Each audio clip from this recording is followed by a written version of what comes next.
Qué bueno que estés acá. Esto recién empieza y nos encanta que seas parte desde el primer minuto.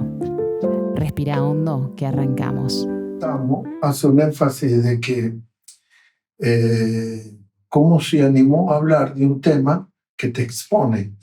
Amén. Porque siempre hablar de la economía o las cosas del reino es un tema, ¿cómo te puedo decir? Donde todos quieren opinar, ¿no?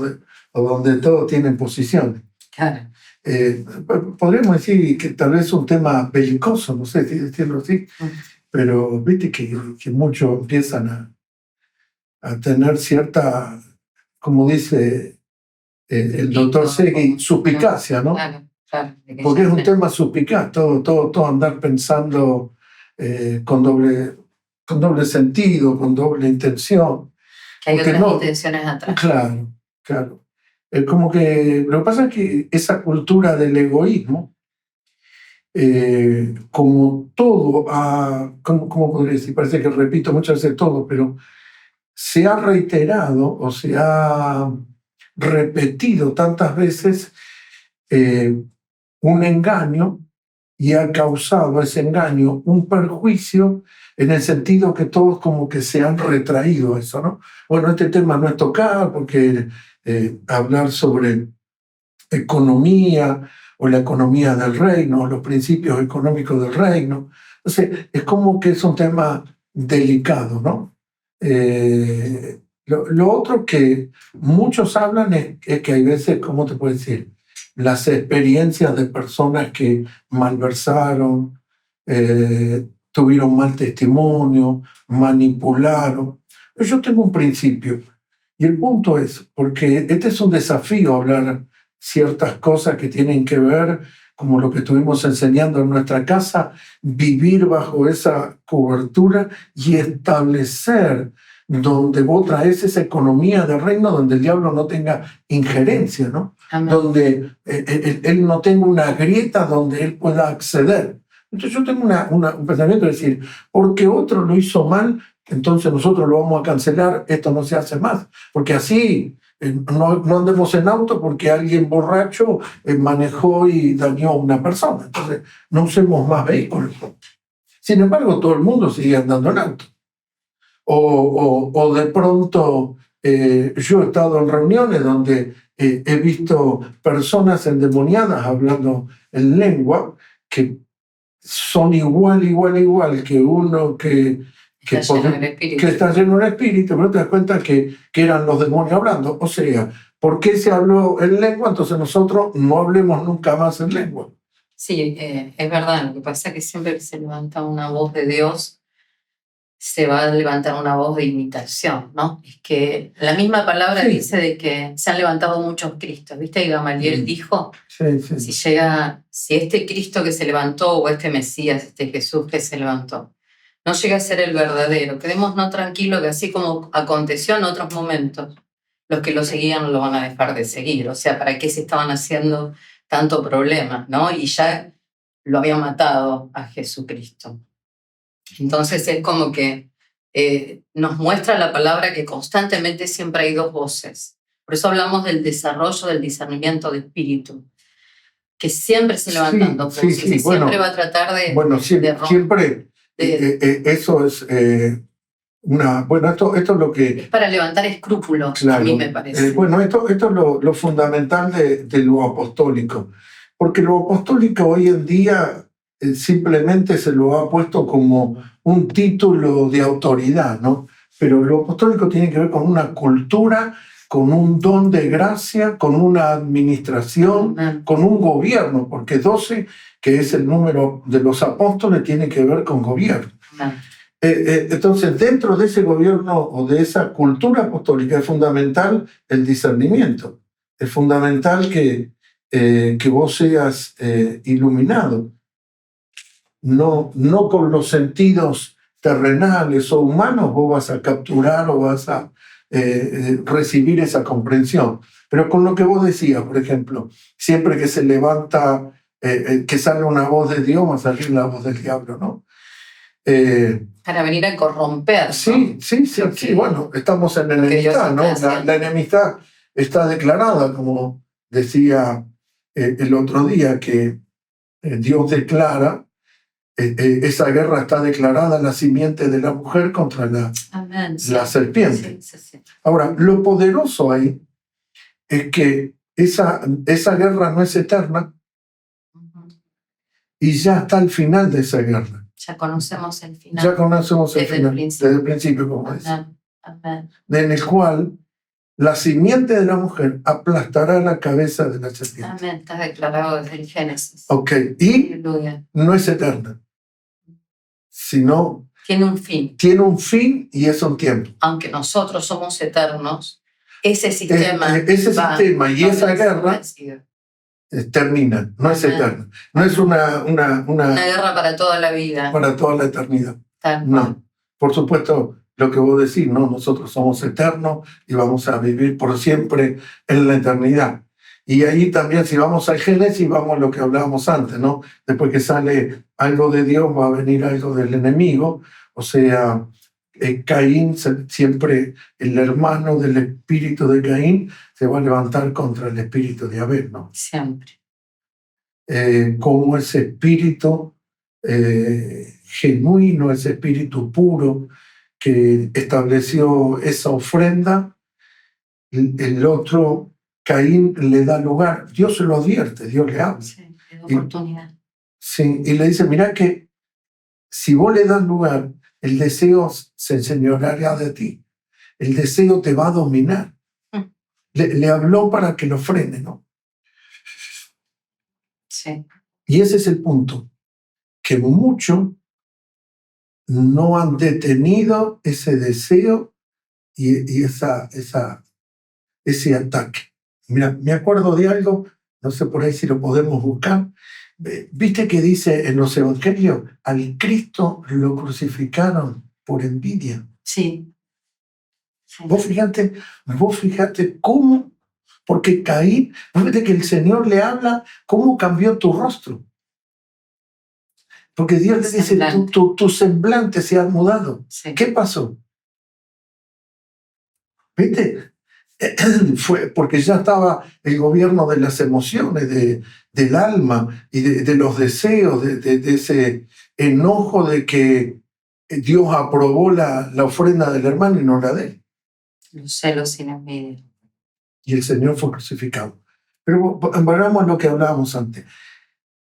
Porque a mí me queda flotando este pensamiento de decir, siempre que sale la voz de Dios, sale la voz del enemigo, cuidado que eso no sea un temor para detenernos, porque este es el punto que quiero hablar.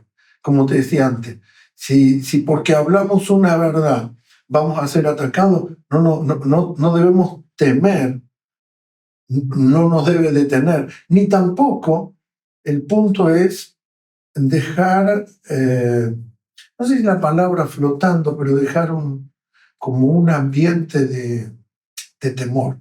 No quisiera. Porque la luz domina, gobierna, somete, las pulveriza a la tiniebla. Al contrario, para dar seguridad. En realidad, como yo le decía el otro día a la gente, el que avisa no traiciona. O sea, lo que nosotros hablamos en esto que estamos diciendo es de que se van a levantar voces, pero que no tengamos temor. Que eso no porque lo lo que detenga. estamos destacando que ya está al final desde el principio. Amén. Entonces, pero bueno, hay que avisar. Por eso cuando decimos que también los tiempos no van a ser fáciles, que hay guerra de palabra, que va a haber voces que se van a levantar en contra de la verdad, en contra de la precisión, va a haber voces parecidas que van a confundir, pero no te llevan al mismo lugar, no te dejan en el mismo destino y no terminan en la misma precisión, ¿no?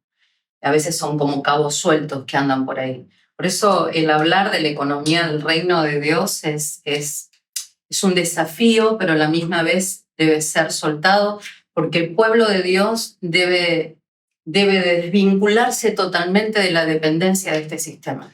Pero y eso es lo que esto que vos decías, ¿no? Que está la voz que es similar, está la voz completamente contraria, opuesta, antagónica. Esa te da más cuenta. Esa te da más cuenta. Pero la otra, la sutil, la similar. Ahora, mientras vos hablabas, yo digo, todas estas cosas en la magnificencia de Dios, son permitidas porque eso demuestra la esencia de nuestro corazón. Si nosotros perseguimos y buscamos la verdad, porque fíjate que cuando el Señor, la luz vino a este mundo, Él lo declara. Sí. Amaron las tinieblas. Y te dice, ahí está el principio apostólico, te dice por qué se fueron las tinieblas, porque sus obras eran malas. Tal cual. O sea, Permíteme esto solo. sí. Lo que vos hablaste de Caín, cuando Dios no acepta su ofrenda, parece que hace diferencia. Pero sin embargo, Caín después muestra su corazón. Dios no estaba equivocado. No. Entonces, cuando no se la acepta, podemos ver la revelación de la palabra, de que era un cordero, que no era con el sudor de la frente en el caso de Abel, era desde otra posición, todo eso es revelacional. Pero en realidad, cuando Dios no le acepta el corazón, Él termina manifestándose, dándole la razón a Dios de que con qué actitud Él le estaba dando su ofrenda. Bueno. Perdona que... No sé para dónde quiero ir, pero con respecto a eso, con que se manifiesta después el corazón que tiene. Menos azúcar. No es buena para la salud, está bien. Pero algo hay que endulzar. Pero me acabo de tomar un mate con mucho azúcar. No estaba muy dulce. Estaba muy dulce. No te quejes, mi amor. No creo. El otro día hablaba con tu hermana y le decía, ¿viste cuando Samuel va a la casa de Elí, a la casa del papá de David? No, de Elí, de Isaí. Y lo va a ungir. Viste que aparece el primer hermano, creo que es Eliab. Sí, Eliab. Y él lo quiere ungir. Y entonces, ¿qué le dice Dios? Yo miro el corazón. Esto en base a lo que estás diciendo, porque cuando uno parcializa la escritura o toma, no la ve global, vos decís, Dios hizo acepción de personas. Sí. Entonces ahí vos decís, no, porque Dios ve el corazón, todo. Pero cuando vino el conflicto con el gigante Goliat, Elías lo ve a David hablando con los soldados y le empieza a increpar un montón de cosas. ¿Para qué viniste acá? Yo sé que vos es esto. Y David dice, esto es mero hablar. Dijo, me está. Y ahí está el corazón de Elías que Dios había declarado allá. Sí, tal cual. ¿Viste? Es verdad. Cómo lo sacó a luz y lo manifiesta, ¿no? Pero volviendo a lo que estábamos hablando, es decir, se van a levantar o se ponen esas voces. El principio que nosotros tenemos que establecer es no temer.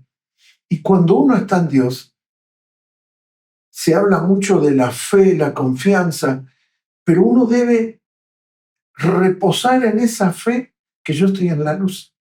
Amén. Amén. Eso me da y aunque no a mí me puede atacar o yo puedo estar vulnerable, pero como sobre lo que estoy parado o hablando o caminando es verdad, entonces eso me da reposo. Cuando tenés una intención, ¿no? Una intención o una integridad de corazón. Quizás nosotros en otro tiempo de nuestra madurez espiritual no estuvimos tan precisos. No. Pero de algo tenemos claro, que fuimos enseñables. Entonces, y siempre con un hambre de buscar la verdad, y a pesar de no estar en cierta precisión, el Señor siempre nos respaldó, aún con nuestras niñerías. Aún cuando no lo entendíamos de una manera completa, el Señor nos respaldó. Entonces, Dios también siempre está viendo la intención del corazón y quizás no estemos o no esté la persona en la madurez y pueda hasta aún errar en algo que escucha e interpreta, pero más allá de toda precisión que es necesaria, está la intención del corazón y Dios no hace excepción de personas. Entonces, el que realmente lo busca y se deja ser enseñable, ¿no? Por ejemplo, Eliab. En el caso del hermano de David. ¿Qué diferencia había con David? Capaz que David era arrebatado, o alguna de las cosas que le dijo como hermano era quizás de lo cotidiano, puede ser, ¿de dónde la sacó? O la mirada que tenía su hermano sobre él. Pero sin embargo, y lo podemos ver en esto también, que aún en el proceso de David cometiendo un grave error como el que cometió, de asesinato, de adulterio y demás, Dios habla que es íntegro su corazón. Entonces no habla de un corazón perfecto, habla de un corazón uno, que no hay doblez, que no está haciendo con una intención egoísta las cosas, o queriéndolo estafar a Dios en lo que habla. Porque Creo que lo que Dios le molesta cuando vos lo querés estafar, cuando vos le querés mostrar algo que no sos. No te quiero interrumpir ni cortar, quiero que sigas hablando, pero vos sabés que algo fuerte, vos sabés que esto tiene que ver con el principio, las primeras cosas, y el principio, la primera cosa es que David amaba a Dios por encima de todo. Sí. Por eso no te quería interrumpir. Y ese es el punto. Esa es la raíz. Esa es la raíz. Sí. Porque a veces nosotros, cuando decimos que es mejor, lo vemos en un sentido, no sé, casi hasta humano, ¿no? Sí. Como una superioridad de ciertas cualidades o capacidades. Y esto tiene que ver el principio de las primeras cosas, el principio de que Él sea lo primero en todo, por todo y sobre todo. Sí. Y para David, no solo, porque nosotros, todo el mundo recuerda cuando Él declara, no me quites tu Santo Espíritu, ¿no? Sí. Pero la realidad es que Él siempre persiguió a Dios. Sí. Aún cuando tuvo esa actitud egoísta de tener el deseo por una mujer y adquirirla, ¿no? Desde una carnalidad desenfrenada, pero cuando Dios le hizo ver en un espejo, cara a cara, ahí se dio cuenta. Yo creo que es más grave el asesinato que, bueno, no es que se puede poner en la balanza los pecados, ¿no? Sí, es como, no es 10 kilos de peso de pecado, 5 kilos, no. Lo que es pecado, pecado, ¿no? Grande, pequeño, eso es la mente humana, ¿no? Pero la realidad. Pero creo que lo fuerte fue el asesinato. Porque, a ver, no es que justifico, pero digo, ponele, el deseo de la vecina, el deseo sexual, todo eso fue arrastrado. Pero el asesinato fue meditado. Claro. ¿Viste? Le habló al general del ejército, a Joab. Bueno, pero así todo. Le dice a Salomón, si tu corazón es íntegro como el de tu padre, yo te doy la espalda. Ahí está, eso. Salomón era producto de la mujer que había tenido, sí. Era su mamá. Él sabe. ¿Y? Dice, ¿de qué me estás hablando de mi papá? Sí. Entonces, hay un secreto cuando habla de un corazón íntegro. No habla de un corazón perfecto. Vamos hacia la perfección. Yo creo, esta es mi opinión, ¿no? Yo creo que cuando Dios habla con Moisés y le declara, yo tendré misericordia. De quien quiera. Pero no él se reserva el derecho. Está bien, pero no es injusto. No, entonces hay algo en el fondo. No. Vos venís con la justicia como tu papá sabe. Pero hay algo profundo en el corazón de esa persona que uno no lo puede decir. Sí. Que a Dios le provoca misericordia. Por eso del que quiere, no va a haber explicación. Claro, porque la razón te va a decir, no. Acá me parece que Dios. Por eso Él declara: justos son tus juicios. Amén. Todos tus caminos perfectos. Perfecta tu ley. Amén. Justo. Entonces, ahí nos decimos, no, pero acá parece injusto lo que hizo, ¿no? Sí. No, pero Amén. En la profundidad. Por eso lo que es lo primero de lo primero tiene tanto significado y en tantas ramas, ¿no? La raíz que es el primogénito, que es Cristo, nuestra raíz, que fue la primicia de Dios Padre, es largo. Para nosotros podemos ver que eso afecta a muchas ramas, que no es como algunos se han dedicado a predicar solamente dinero, billetes, sino no se excluye porque es parte de nuestra vida, es una de las cosas que más le cuesta al ser humano, porque es una dependencia del sistema cosmos de este mundo, el económico, donde te da una supervivencia, donde en alguna medida vos te sentís como cuidado o abastecido. Es muy importante. Pero si no están las otras primicias, si no están las otras primeras cosas, de que vos elijas a Dios en primer lugar y te determines a decir, abro mis ojos y lo primero Dios. Quiero hacer algo, pero primero quiero conocer la voluntad de Dios. No sé, empezar a poner en todas las cosas lo primero, es muchas de las ramas que son la esencia de las primeras cosas, ¿no? Y creo que de ahí viene un corazón íntegro, que es lo que dijiste antes. Alguien que pone primero a Dios. Eso es un corazón íntegro. Bueno, mira, estaba buscando, tratando de que lo tengo anotado. Vos sabés que tenía anotado una declaración que decía, cuando vos estableces el principio de las primeras cosas, te vas a evitar no solamente problemas, sino hasta un bienestar económico. O sea, te vas a evitar crisis financiera. Y esto no es para que alguien que de pronto tiene una crisis financiera se persiga, porque podés atravesar una crisis financiera. Lo que estoy diciendo es estar continuamente, ¿no? Si no tenemos juzgando al apóstol Pablo. No es ese el Tuvo punto. problemas económicos también, o sea, no. Pero si vos tenés bien claro el principio de las primeras cosas, vos no tendrías raíz de amargura sobre tu prójimo. Y fíjate que el primer mandamiento es amarás al Señor con todo tu corazón. ¿Y qué dijo Jesús? Y a tu prójimo. Y con estos dos se cumple toda la ley. O sea, si vos practicas el principio de la primera cosa, todo lo demás no necesitas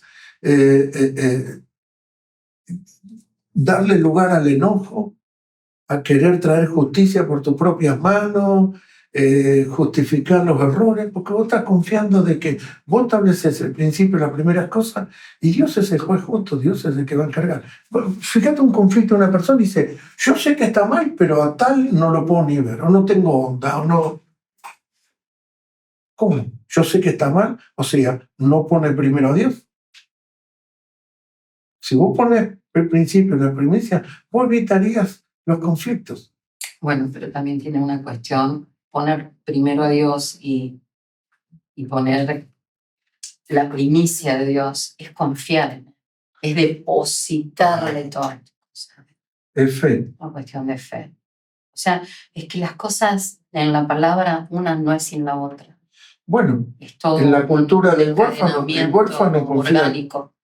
Sí, perdón, habla. No, quiero decir que la palabra es integral, es un encadenamiento, como una manera de decirlo, no sé si está bien expresado, pero tipo orgánico, como Sí, que es algo no perfecto. podés tener una cosa sin la otra, la fe está basada en la gracia, o sea, podés seguir hablando un montón de cosas, no podés tener fe si no está perfeccionado en el amor. Y así todo tiene que ver con primero lo primero. Bueno, que es Él la raíz de todo. Pero lo que te interrumpí antes, el huérfano piensa en sí, el primero es él. Porque la cultura que estableció Satanás de la orfandad es que si yo no me cuido, nadie me va a cuidar. Sí, lo decís siempre, sí. Y es así. Es la autoprotección y la autoprovisión. Si la gente lo escucha, o mismo uno, pero más de una vez tenemos reacciones egoístas. Pero si vos, tan incorporadas. Si vos colocás al Señor como la primicia, a ver, ¿cuántos acontecimientos, no sé cómo llamarlo, sucesos, la Escritura nos habla de los padecimientos? O sea, cuando vos estás, imaginemos que estás en un proceso de tiempo, de padecimiento, mientras vos estás en el proceso, hay muchos actos que uno los tomaría de injusto. Por ejemplo, no sé, recibís una cosecha que no sembraste, alguien te dice algo que no te correspondía, el mismo que te perjudicó. Yo otro día leía cómo en Proverbios y Eclesiastés te habla de cómo se aumentan, dice, por más que veas crecer la riqueza y los días del impío, con todo eso yo sé que Dios al justo le va a ir bien. Como diciendo, no te desvíes, porque a veces puede haber resultados de ciertas cosas, y a veces ese proceso se producen esos actos de injusticia. Pero ahí es cuando vos tenés que establecer el principio de las primeras cosas, porque a veces lo querés resolver o con mano propia, o a tu manera, o buscarle una solución o una salida, o decir, de esto tengo que salir. Sí. Lo bueno es saber que cuando... Es como decimos, Ismael es una solución humana. Sí. Ismael es la solución de la mente. Sí. La pregunta sería, ¿solucionó algo? No, al contrario. hasta hoy. Y que siempre la carne te va a dar ese tipo de resultados. Cuando vos querés darle una mano a Dios, no se la das nunca. Lo que quería decir referente a lo que hablabas de que a veces cuando creemos de que al justo le irá bien, a veces esa palabra bien está encajada en lo que a veces pensamos que no me tiene que pasar nada, que no me puedo enfermar, que no me puedo... En resultados. En resultados. Y eso fue un error. De mi parte creo eso. Porque la palabra bien es que todo va a tener un propósito en tu vida.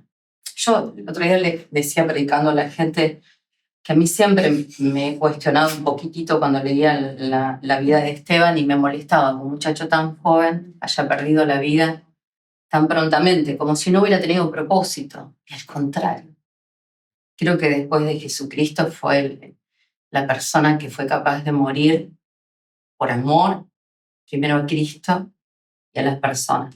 Entonces, cuando a veces tenemos el patrón de que vos pones primero a Dios y todo te va a ir bien, a la gente le gusta seguirlo como si fuera un amuleto, ¿viste? De que en realidad lo que aflora ahí es la orfandad, que me autoproteja, ¿no? Me aseguro, este es el Dios que dicen que va a ir por este camino, tengo que ir, me autoprotege y me autoprovisiona, ¿no? Como que me da lo que necesito. Entonces, bueno, si tengo que hacer esto, lo hago. Pero eso no es lo que Dios está pidiendo. O sea, los planes de Dios son más perfectos que los nuestros. Y sobre todo plan de este sistema del mundo está el plan eterno. Y siempre, cuando lo entendí, después que lo aprendí de nuestro Padre Espiritual Sam, y pude ver de que todos más que nosotros, más que lo que yo pueda pensar que es bueno para mí. Esteban murió de una manera gloriosa. Ahora, ninguno de todos nosotros nos hubiera gustado estar en ese plan eterno, ¿no? Pero sin embargo, él es una primicia, él puso primero a Cristo y todo lo que habló con una excelencia. Era su último y único discurso conocido y sin embargo, ese muchacho, cuando le tiraban las piedras, la gloria del Señor se manifestaba en su rostro. Es más, yo creo que no sufrió. Bueno, sí, el otro día lo hablábamos. Para mí, yo creo que él no sufrió a mí. No. Ahora, bueno, fíjate que dice que arremetían contra él tapándose el rostro porque claro, él tenía un resplandor de gloria, ¿no? Ahora, nos gusta saber eso, sí, pero él llegó a una fe y a una creencia absoluta de ponerlo primero a Dios y de saber que Dios lo cubría, que en definitiva tuvo el resultado que muchos quieren, de que me autoproteja, ¿no? De que sea Dios el que me dé la protección. Él lo tuvo, pero exponiéndose. Entonces, nuestro plan tiene que ser el eterno sobre todas las cosas. Y no es que me va a ir bien, que va a ir de acuerdo a los cálculos humanos, que nunca me voy a enfermar, que nunca... Porque hay procesos en Dios y debemos de aceptarlos y confiar que Él es sanador, que Él es libertador, yo también lo sigo creyendo. Confío en que en mi economía la miseria es una maldición, ¿no? Y la pobreza no es un estado nuestro, sino es una circunstancia en la cual debemos de saber que no le place a Dios tenernos en esa posición. Todo eso lo tenemos que tener claro. Ahora, también tenemos que conocer los planes eternos de Dios para nuestra vida y los procesos en Dios, que nunca quedan endeudados, nunca quedaremos avergonzados. Entonces pasaremos vergüenza en muchas circunstancias, pero para pasar el proceso, pero no nos vamos a quedar avergonzados. No. Nunca. Eso es una verdad poniendo poderosa primero a Dios siempre. Has predicado, que no vamos a quedar avergonzados, sí, ¿no? Lo sé. Pero para no dejar algo que me parece que puede quedar flotando de que al justo le vaya bien, es que el final siempre en Dios es en victoria. Amén. El punto es este. Dios le dice que estaría con Moisés en todo el peregrinar. Porque acordate que lo del Antiguo Testamento es una figura de lo que tenemos en el Nuevo Testamento, ¿no? Entonces, Dios le dice, te voy a acompañar, estaré contigo, yo te llamé para esto. Ahora, no le dice que en el desierto van a ocurrir cosas, estoy contigo. el final después fue que poseyeron y entraron en la tierra prometida, ¿no? O logra el fin. Con decir al justo es que hay veces hay ciertos procesos o algunos tiempos, pero vos terminás bien después siempre. Sí. Vos terminás, pero ¿por qué no? Lo que pasa es que por ahí puede quedar en esa mentalidad de rivalidad como en el fútbol, te gané. No estamos hablando de te gané o una mente humana decir yo puedo más que el otro, porque eso sería carnalidad. Quiero decir que al final, en Dios, cuando vos estás en el reposo, cuando vos estás en la confianza, porque lo que decíamos antes, creer que ganar es tener resultados. Y ganar es resultados como los que yo quiero, o lo que a mí me gusta, o lo que mi alma está deseando. Pero la realidad es que le irá bien, es cumplir los propósitos divinos. Eso te da plenitud. Te da plenitud. Y aunque todos tengamos distintas situaciones y lleguemos a distintos puntos, en Dios siempre lo más importante es sentirte pleno, que estás haciendo su voluntad. Porque el primero que podríamos llegar a decir el Señor Jesucristo. En la cruz no parecía una victoria, parecía una derrota. Y se ¿Cómo vos ves, Jonás, que Dios lo mete en el propósito y después rezonga? Carnal. ¿Cómo lo ves? Carnal. Es alguien que no terminó con su proceso. Un inmaduro. Total. Un inmaduro total. O sea, pero ahora, qué claro que le habló Dios con la plantita, ¿no? Con la planta que le dice, sí. Vos ni la plantaste ni la regaste y te hiciste problema y yo no puedo tener amor por la gente. Qué osadía. Como a veces la terquedad de corazón te hace una osadía que no tienen ni los mismos que confían. Es lo que dice el proverbio con respecto al impío, con respecto al necio. Uh-huh. La necedad es una terquedad que no se detiene. Tal cual. Ahí es evidente. Sí. Que confronta con Dios. Sí. Aún conociéndolo. Vos fijate que cuando el Señor se le aparece a Pablo, a mí yo tuve que empezar a buscar, porque todo lo decimos, pero no lo hemos identificado. ¿Viste cuando el Señor le dice, dura cosa te es dar coces contra el aguijón? Bueno, eso es golpearse contra algo sin sentido. Es como patadas de burro, de animal, de bestia.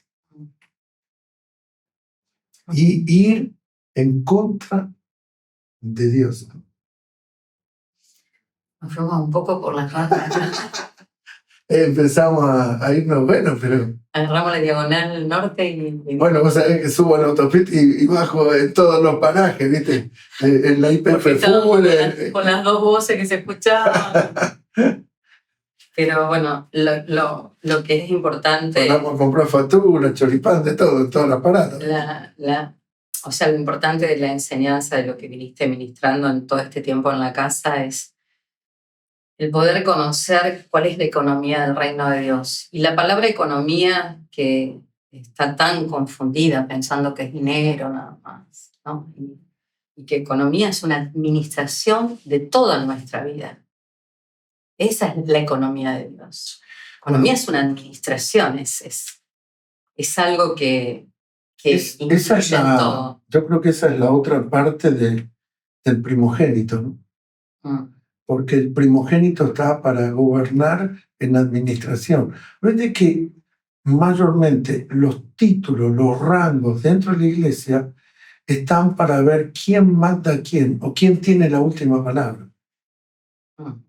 Y en la mayordomía de Dios no está en quién manda bien, quién, sino quién tiene gracia, como dice Pablo. El que reparte con liberalidad, el que administra en la administración. No se trata de yo soy apóstol, el otro dice yo soy un general de Dios y el otro dice yo soy un apóstol en las naciones, como queriendo buscar una posición por encima de una... Eso no tiene... Porque las gracias son para la economía de lo que estás hablando, los recursos que hay en el reino. Porque como vos decías, la gente piensa economías, el dólar, el billete, el peso, Y economía es cómo administramos todos los recursos, todos los suministros que Dios tiene para darnos. Amén. Como ministros competentes de este nuevo pacto. ¿Cómo nosotros hacemos que eso, como en la alimentación de los 5.000, del primero que estaba acá, cómo llega al final y podemos cumplir eso? Y todos comieron y se saciaron. Esa es la administración. Eso es la administración sobre la casa. Entonces, ¿qué dijo Jesús? Recuéstense sobre la hierba, en grupos de 50, cuenten cuánta gente hay. Los apóstoles tomaron canastas, les partieron el pan en las canastas y empezaron a darle a la gente para que coman. Él es el primogénito. Y trajo la administración sobre la casa. Leudó toda la masa. Empezó a Claro, la masa. pero los recursos. Sí, si la raíz es santa. No comieron lo de la primera fila más que lo de la última. No. Ni lo del costado, ni los parientes, ni los amigos cercanos. Esa es la figura de administración. De la economía de Dios. Porque la palabra ministro viene de administrar. ¿Y administrar qué? Los recursos eternos.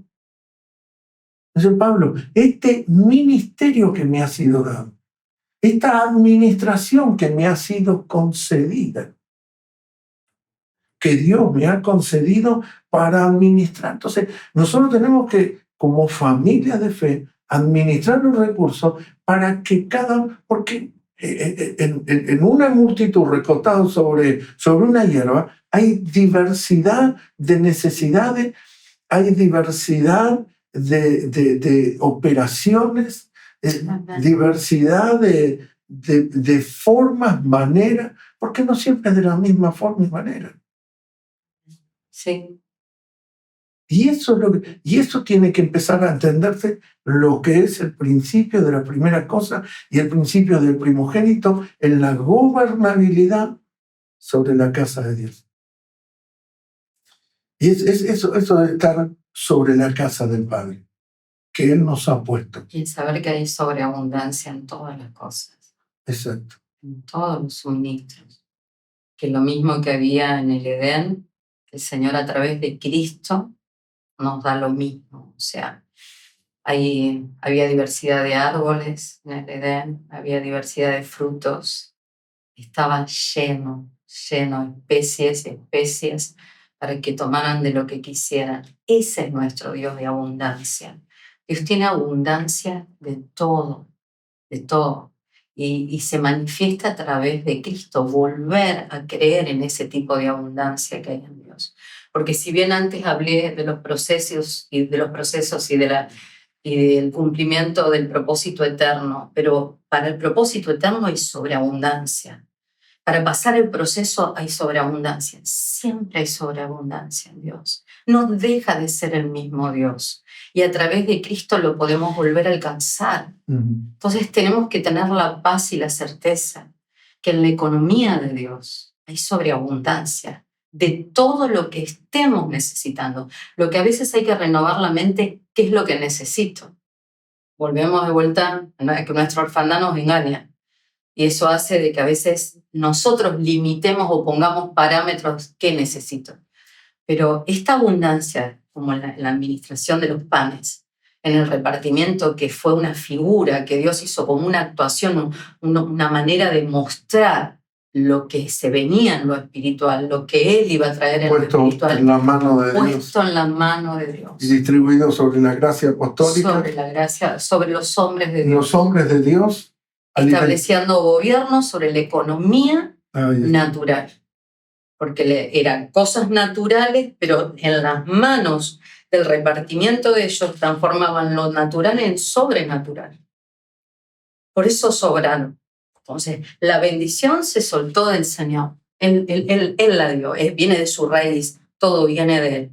Pero se la depositó a que la repartieran esos hombres, 12 hombres de Dios, ¿no? Y entre ellos Judas, así que lindo para charlar eso también. Pero en esos 12 hombres... Bueno, pero 12 es el gobierno. El gobierno. Entonces, y el gobierno del reino en la administración de los recursos, como vos estabas hablando. Es que la economía natural, el pan tangible, se tiene que someter al pan intangible, al espiritual. Por eso sobró, se multiplicó y se pudo volver a recoger. Era la preservación en la representación, Sam lo dice. Es la representación de lo que iba a ser después repartido el cuerpo de Cristo, cuando Él... A través de las 12... De los 12 hombres de Dios. Las 12 cestas. Esa era la representación, lo que se quería mostrar, lo que se quería ver, que es lo que decimos, que no era para juntar del pasto la comida que había sobrado, ni que le demos tanta... Bueno, la declaración del Señor es que no se pierda nada. Amén. De la gracia que hay en Él, que es la gracia Amén. que ellos comieron, no se pierda nada y se Y me estoy acordando algo que también dice Sam. Les demuestra que ellos, en el estado inmaduro que tenían, no fueron capaces de comerse todo. Eso dice Sam. Y dice, porque... Pero no hay un vientre que pueda concebir todo. Por eso tenemos que ser corporativos. Sí. Sí. Es imposible. Es una necedad creérselo todo.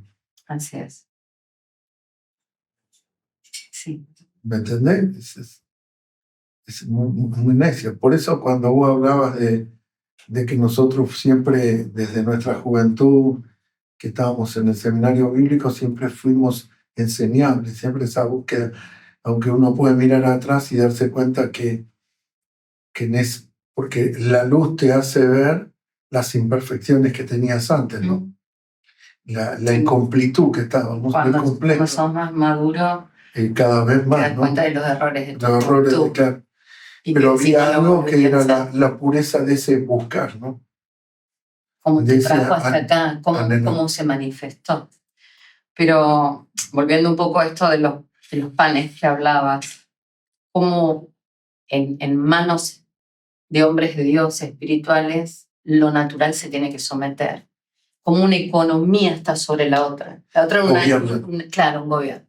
La economía natural, la espiritual, termina sometiendo a la natural.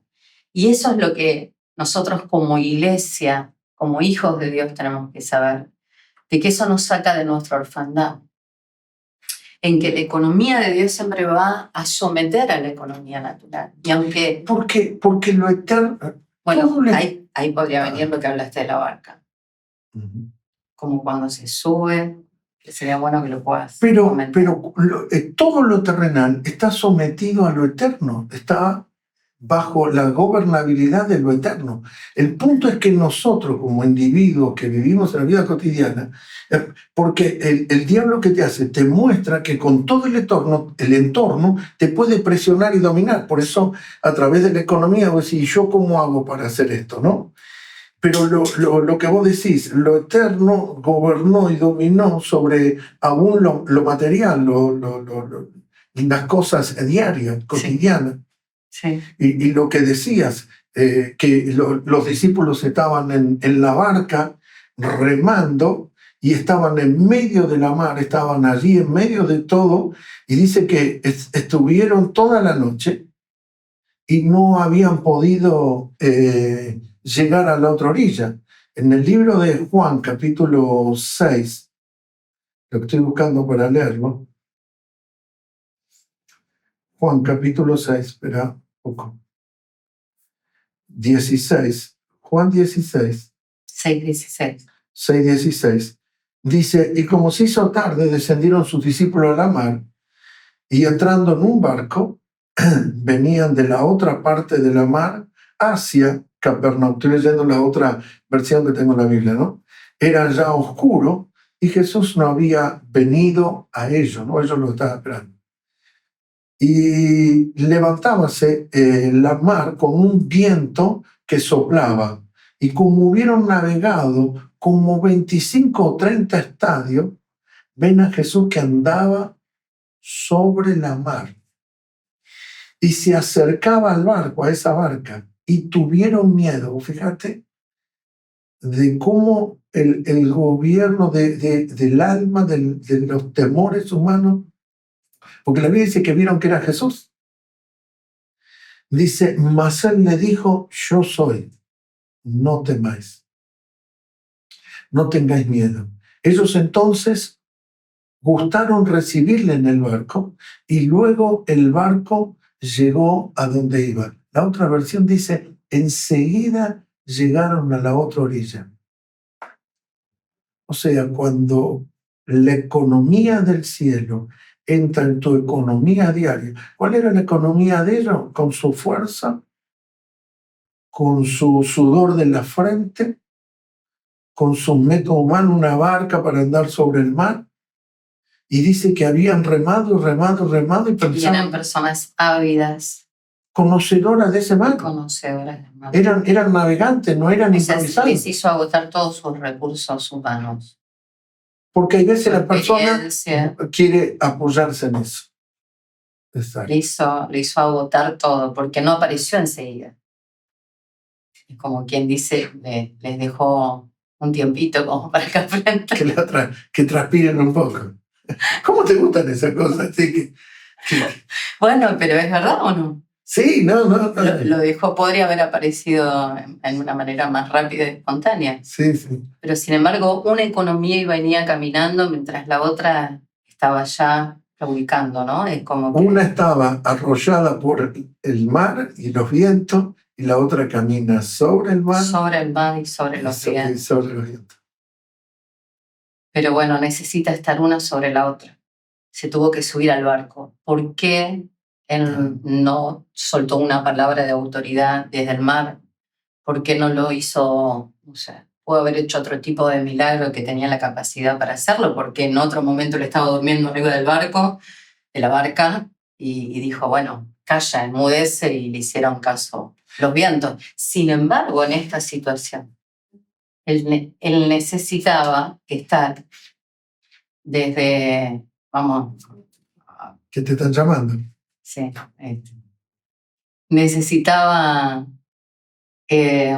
necesitaba que subiera a posicionar y a gobernar sobre la barca. Sí, bueno, porque ellos estaban en ese, ¿Entendés? O sea, tuvo claro, en ese sistema. como lo que hablaba de los panes, ¿no? Es necesario que en las manos de los hombres de Dios una economía se sometiera a la otra. Una vez que la economía de Cristo, de Jesús, se subió a la barca, la otra se tuvo que someter. La del esfuerzo, no tuvo otra cosa. No. Y se aceleraron los tiempos, porque siempre en la economía de Dios todo llega a tiempo. No, ahí está lo redentivo. Es lo redentivo. Lo que a Como vos te Dios costó redime, tanto como- tiempo, lo que a vos te Claro. costó, En Dios empieza lo redentivo, lo glorioso, sin sudor de la frente, sobrenatural, gracia, ahora, ¿por qué favor. Jesús podía caminar sobre las aguas siendo un ser humano? Porque Él fue sacado de las aguas. Amén. Él es el Verbo encarnado, la palabra eterna. Y en el Génesis dice que el Espíritu estaba sobre la faz de Pero las aguas. hay algo que dijiste el otro día y que también lo dice Sani, está bueno. Cuando uno está totalmente muerto, crucificado en Cristo, porque el Señor fue crucificado antes de la fundación del mundo. Y sabemos que Él sometió su alma en obediencia constantemente, porque no hay pecado en Él, no hay imperfección en Él. Él nos mostró que el estándar, el que se puede en Él. Y el estar muerto en la carne, los muertos flotan. Los muertos no se hunden, lo que yo decía el otro día. Tiene que estar muerto. Y cuando... No tiene que haber sustancia natural, porque las piedras se hunden. Por eso también Pedro pudo hacerlo después. Claro. En el momento ese. Sí. Mirándolo a Él, confiando, sometiendo totalmente su alma, crucificando su alma, sus temores. Yo siempre digo Pudo algo. morir y flotar. Cuando Él se está hundiendo, Él no pidió a los de la barca, fue Jesús ayudando. Claro. Y Jesús seguía parado sobre las aguas, no se había subido a la barca. Él no había dudado en nada. O sea, Pedro cuando se está hundiendo, se sostiene de Cristo sobre las aguas. ¿Me entendés? Pero fíjate que el nombre Moisés es sacado de las aguas. Quiero decir algo. No. Cuando lo miras, no pierdas tu mirada. cuando lo mira puede caminar sobre las aguas, o sea, él está crucificando su alma. Cuando pierde y vuelve a sus emociones, ahí es donde viene la misericordia de la mano. O funcionas mirándolo en la fe, puesto los ojos y sometiendo tu alma, vos vas a poder caminar sobre las aguas. Pero aún si fallás y de golpe tus emociones te engañan y qué sé yo, va a venir la misericordia de la mano de Dios. Amén. Ahora hay gente que todo el tiempo está queriendo la mano de Dios. Mejor poner tus ojos en Jesús. Amén. Para caminar sobre las aguas. Amén. Para buscar de estar en la otra economía y no pidiéndole misericordia de que te pueda sostener la mano, ¿no? Hay gente que le gusta más eso, porque claro, no tiene que crucificar sus emociones. Claro. Y le tiran una manito cada uno por tres. Tiran una mano. Ese es un inmaduro. Sí. Ese va a llegar un momento de que Dios va a decir, bueno, con esto ya no podemos seguir. Creo que en 2 minutos. Pensé muy mal la voz. No, mi amor, no. No soy tan mala. No. No, pero se va a bautizar la fuerza, se va a ir abajo, ¿viste? Es tremendo, hay tanta enseñanza, tanta riqueza en todo eso, porque vos fíjate que la declaración del Antiguo Testamento es que cuando pases por los ríos no te anegarán, ¿no? Primero dice que no te van a detener y después por las aguas no te anegarán, ¿no? Y si por el fuego no te quemarás.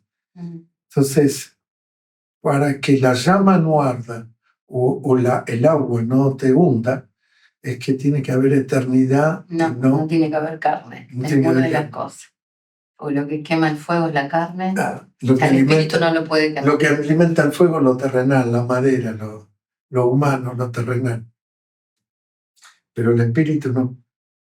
Hasta que pases por el fuego no te vas a quemar. No te vas a quemar. Por eso a los amigos de Daniel no lo pudieron ni quemar. La ropa. Ni el olor. Ni olor no a humo. Estaban en la carne esos muchachos. No. No les pudo quemar nada. Y a Daniel menos, el león no sintió olor a carne. No había que comer. Gracias, pa. Muy rico. Bueno, esto que estamos diciendo de cómo la economía tomó lugar, esto es cuando uno permite que Dios tome el control, ¿no? Amén. Rendirle todo el gobierno y que la economía, los recursos de Él, la voluntad de Él, los propósitos de Él, sean los que vamos a poner y no los míos y los propios, ¿no? Su agenda, su voluntad, sus caminos, sus planes y establecer su economía. Por eso el Señor nos está llevando a un pueblo maduro, a ser un pueblo maduro. Dios ya quiere tratar con hijos que se ocupen de sus negocios, que sepan lo que tienen que hacer y cómo tratar en las cosas que Él tiene que ejecutar. Porque la verdad, el mundo ya está al colmo. Entonces los hijos del Señor nos tenemos que levantar, porque esto se va a acontecer. Entonces, como casa, como iglesia, como hijos del Padre, está solicitándonos de que en nuestra crianza aceleremos esta economía y podamos estar cada vez más maduros en Él para poder ejecutar, gobernar con Él y hacer su voluntad, tener clara de hacer su voluntad. Es muy importante estar en la economía de Dios. Es muy importante. ¿No sabes qué?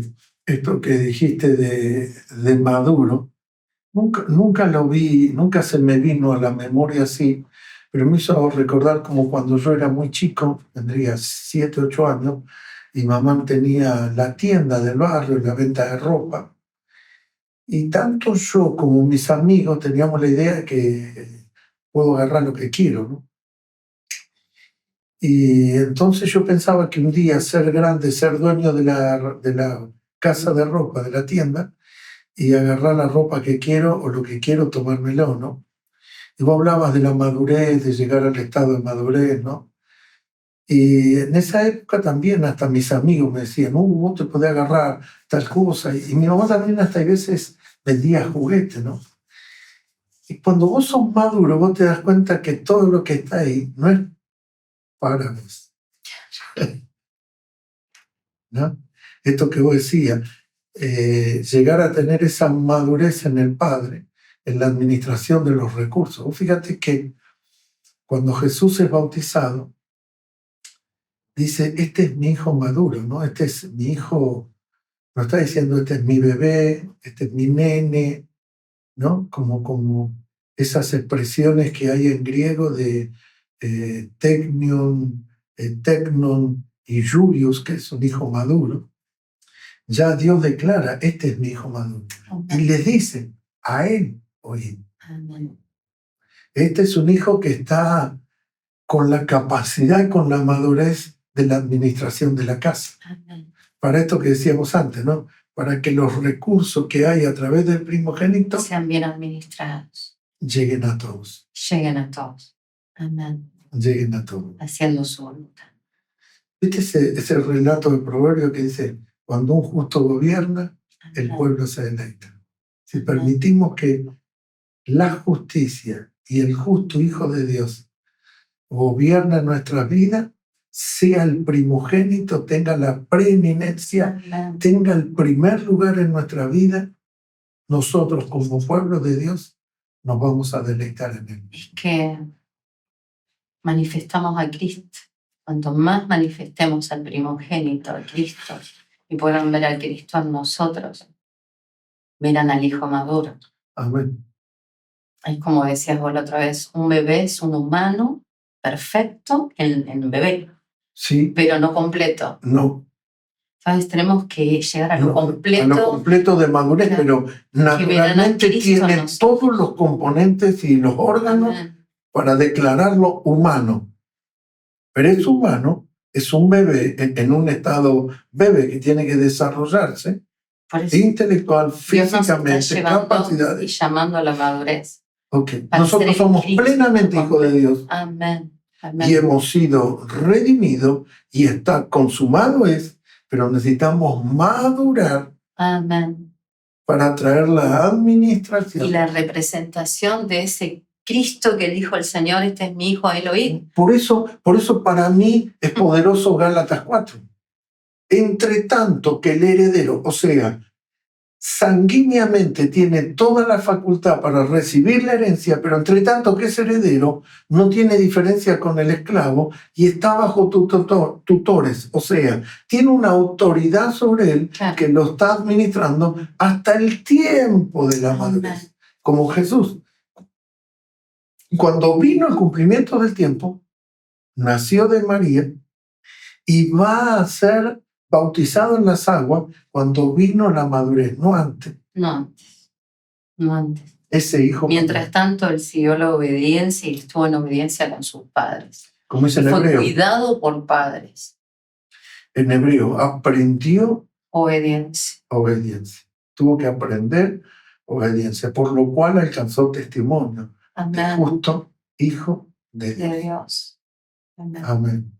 Ese es.